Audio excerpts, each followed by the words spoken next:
We're about 1 minute away, everyone. I will go on silent and Bill Hanvey will take over.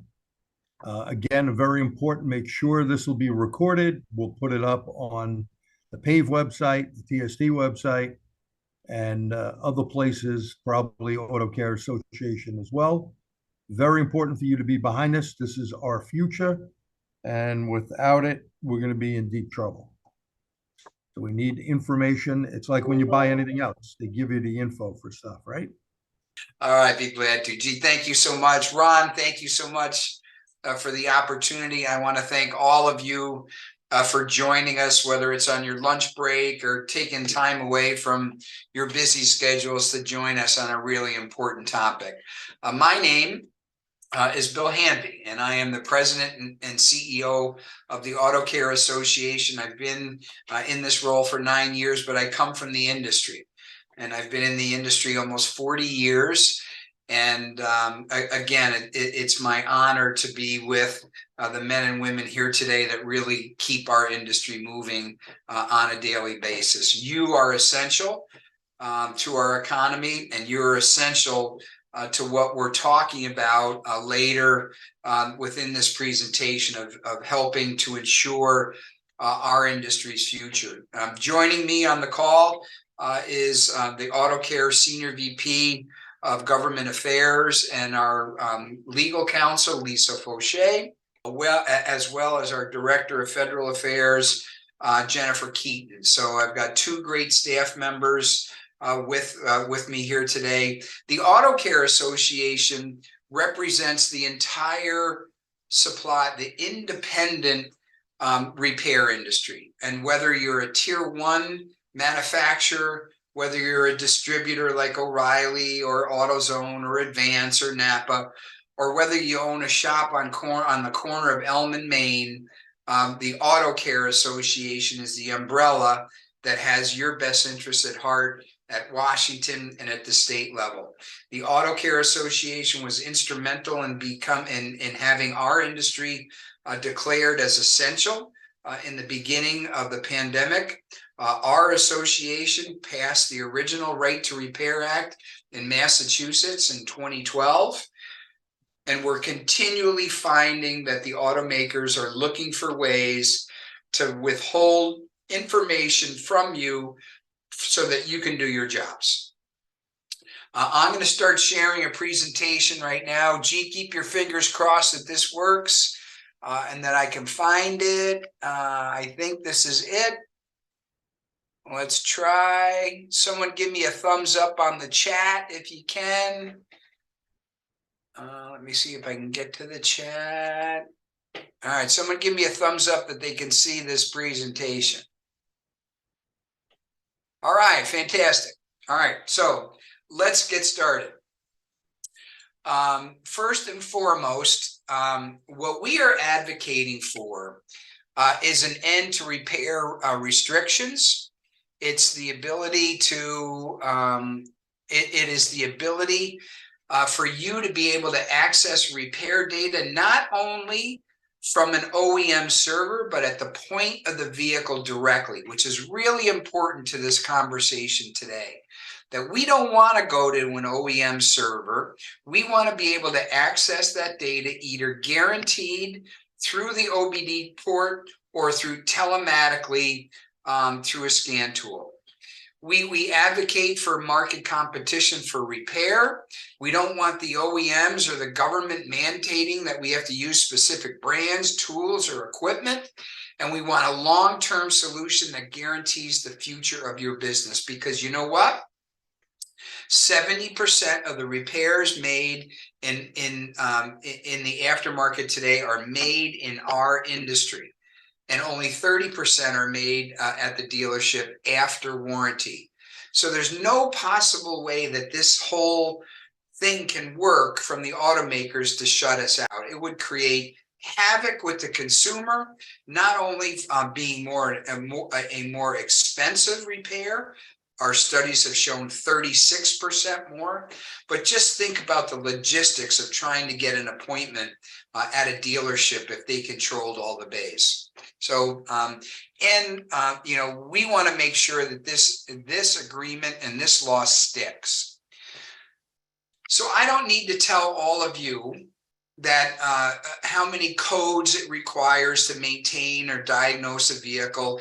I don't need to tell you how expensive it's becoming for you to be able to access that data, whether it's through the purchase of new scan tools, whether that's to license the data from the automakers.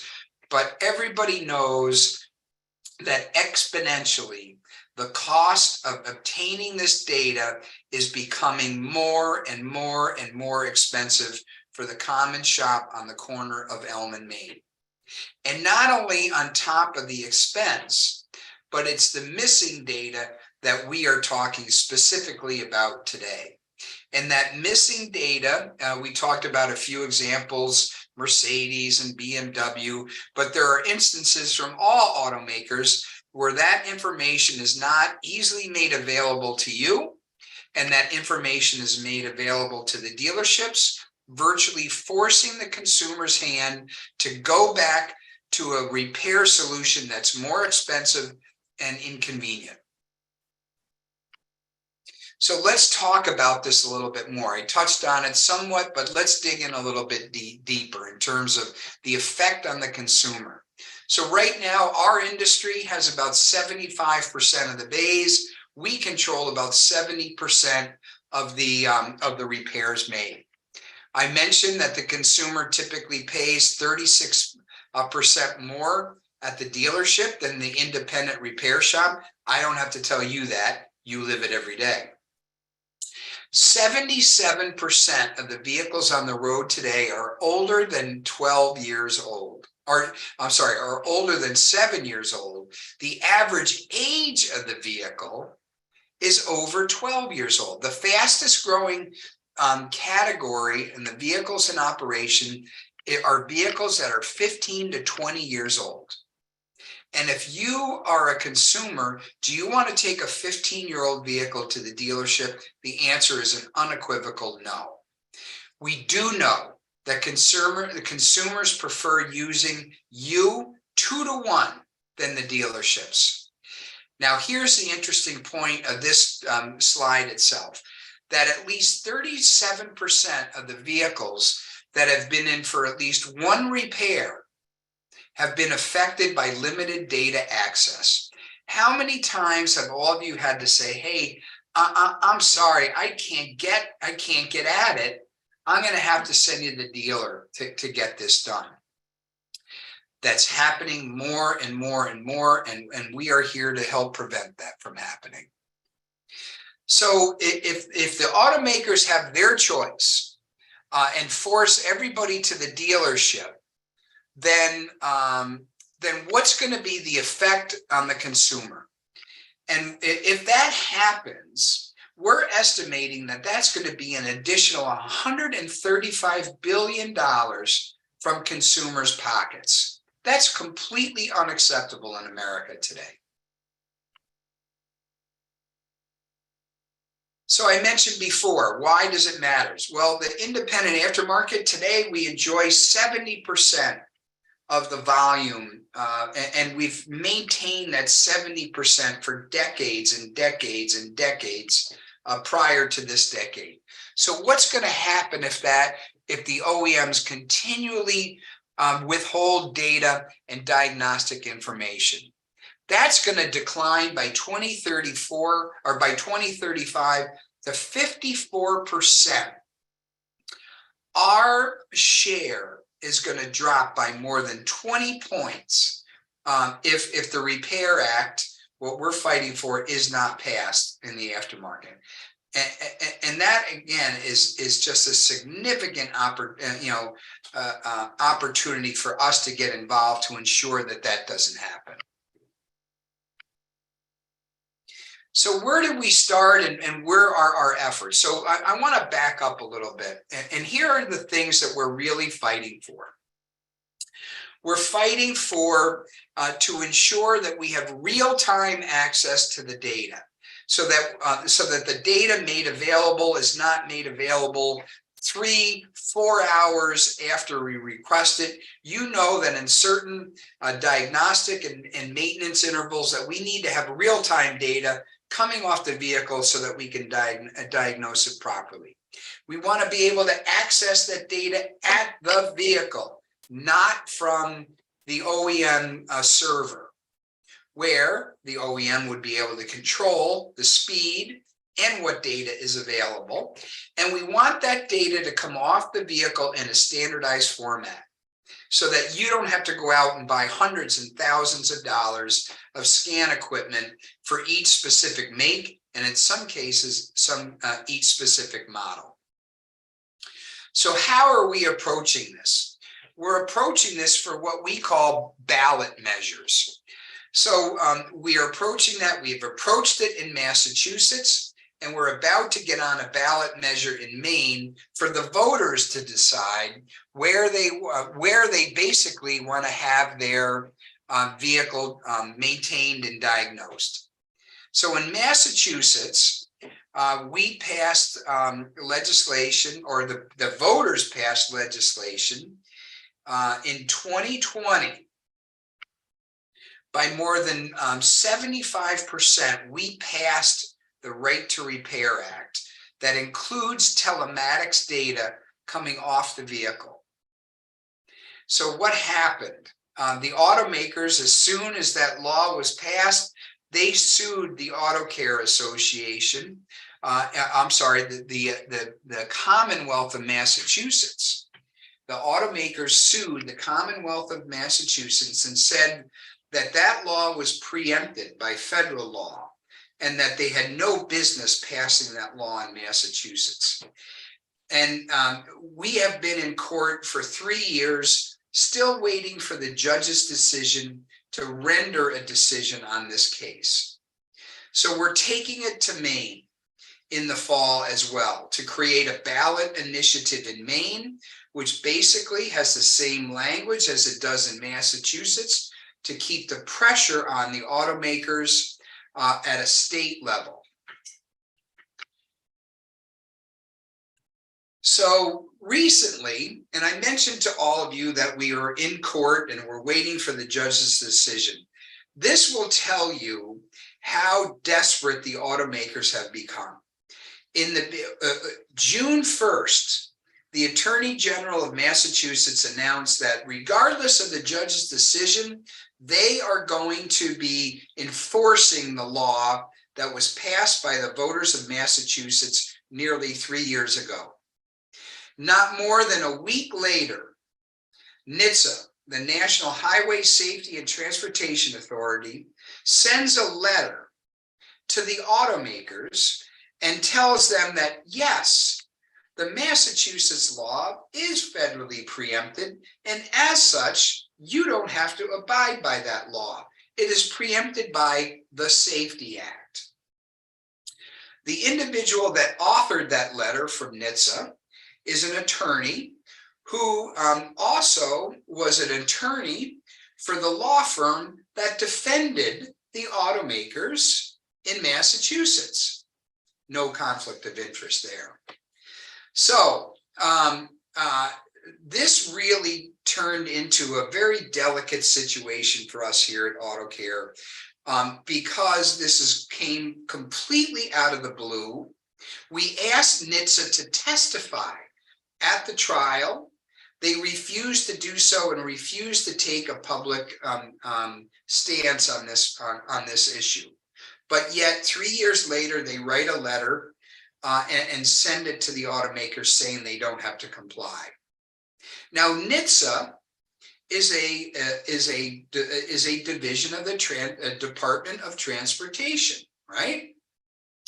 We've all heard that the Biden administration is very pro consumer choice and very pro right to repair. So that put the Biden administration in out of sorts within their own administration, saying, yes, we support right to repair. And then you have an agency over here saying, you don't really have to pay attention to it because it's preempted by federal law. So that created quite a conflict within the administration, and we are working through that to ensure that the automakers are held accountable for what's taking place. So that's kind of like a backstory in terms of what's been happening in right to repair in Massachusetts. So it really became evident to all of us that, you know what, the state-by-state strategy is good. It keeps the pressure on the automakers. But for goodness sakes, we need to have federal legislation that cures this issue once and for all.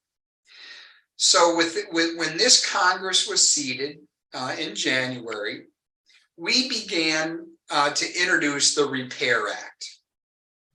The Repair Act is the right to equitable and professional auto industry repair. And it was introduced in February of 2023 by Representative Neil Dunn in Florida, a Republican in Florida.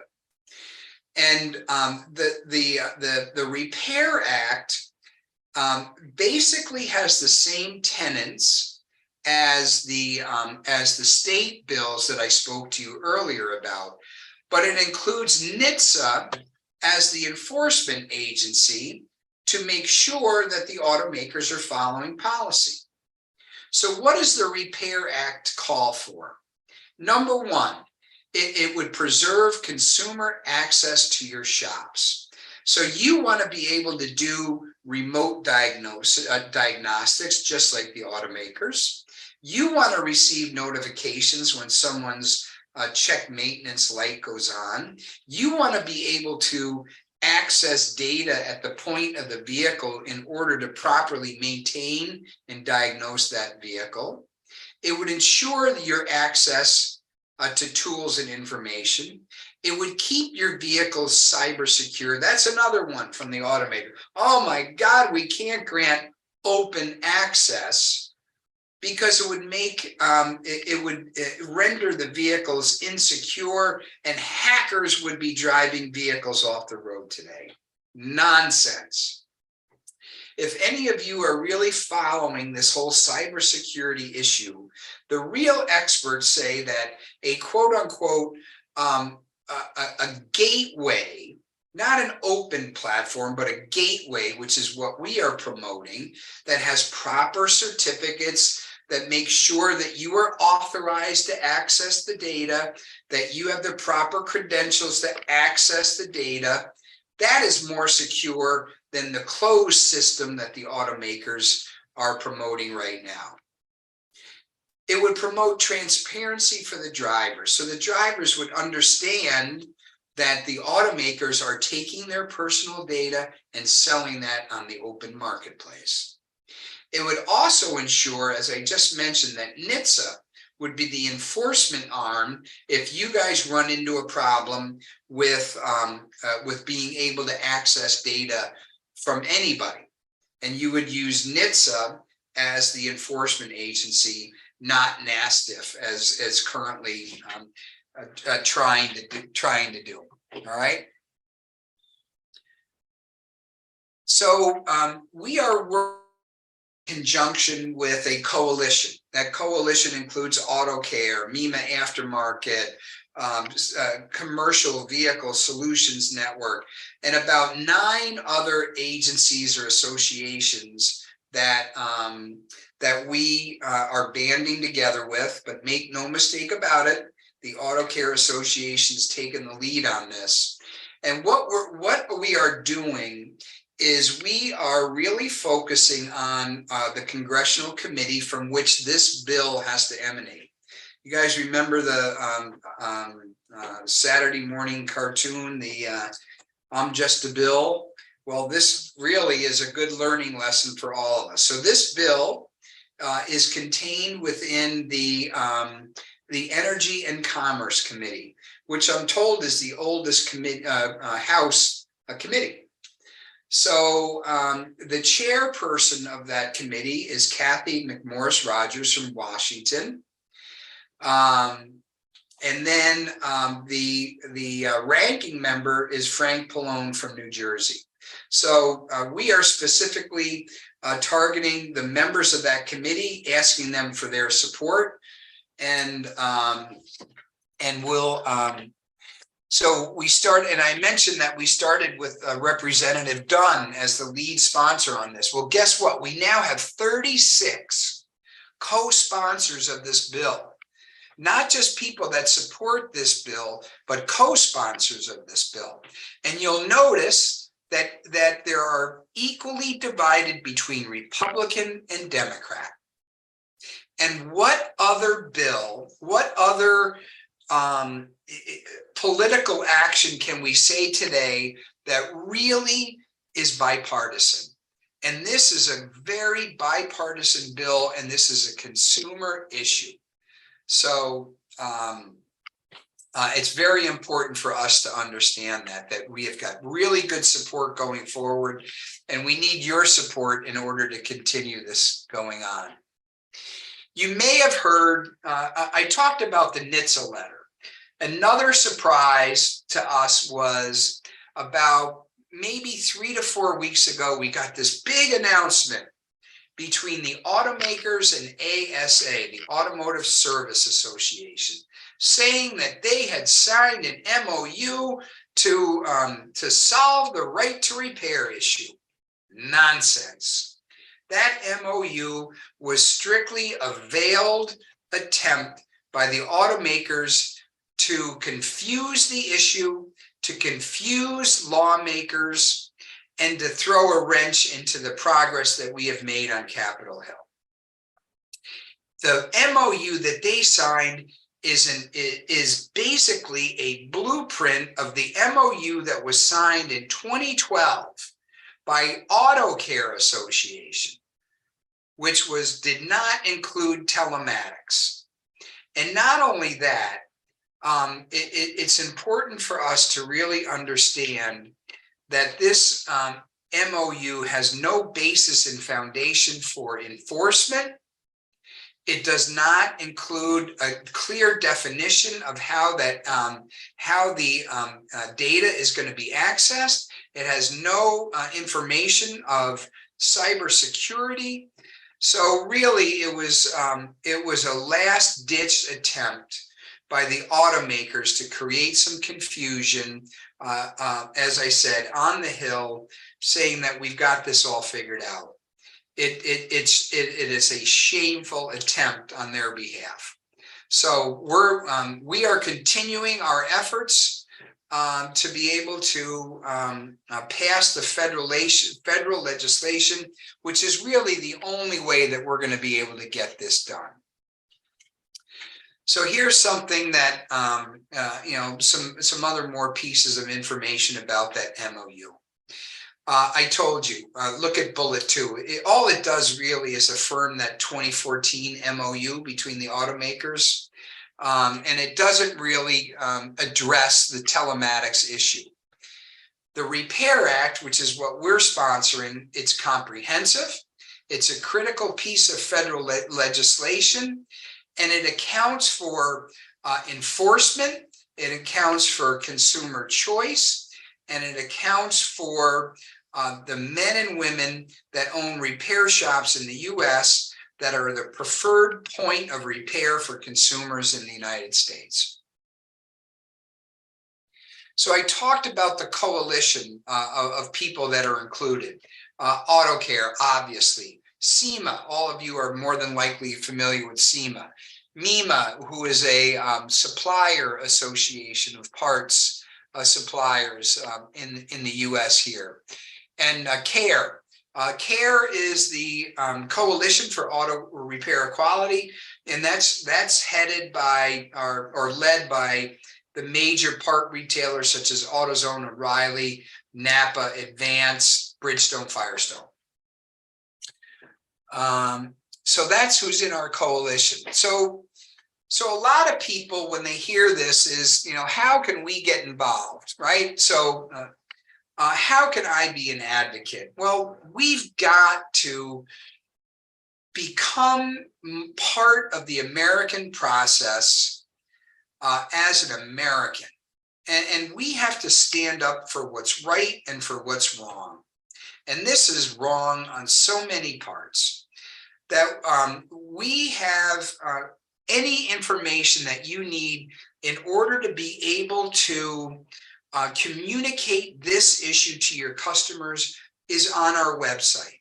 And the website is AutoCare, one word, AutoCare, AUTO. Lisa, maybe you can drop this in the chat, or Jen, maybe you can drop this in the chat. The link to our website along where they can find the information. That would be really helpful.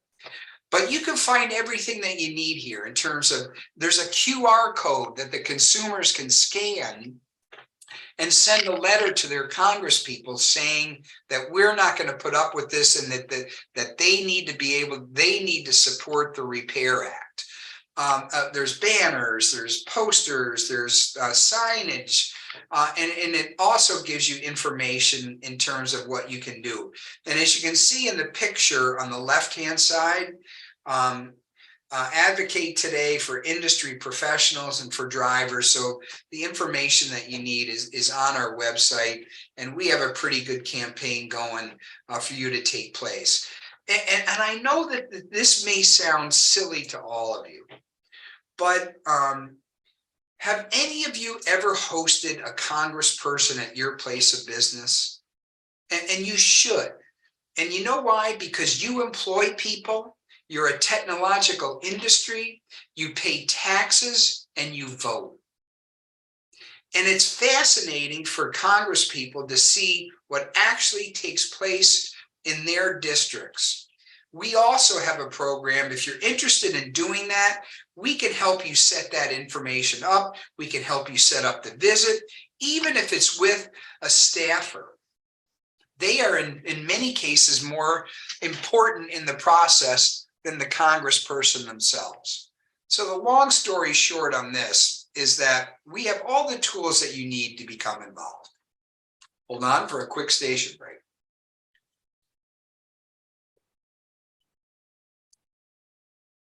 And I see that Lisa dropped that into the chat. Thanks very much. That's awesome. And please take a look. If you do anything, just take a look at the website and see what information is available to you, so that you can pass it along to your customers. We are also, I mentioned hosting a congressperson at your place of business. We are hosting what we call a fly-in or a legislative summit.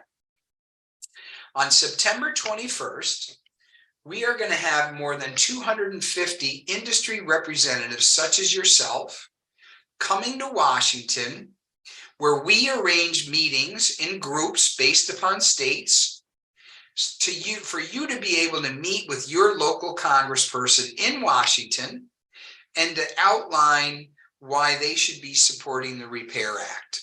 We're going to have a really big presence on the Hill. We're all going to wear nice orange ties or scarves. And, we're going to be on the Hill promoting our agenda for the Repair Act. You're welcome to come.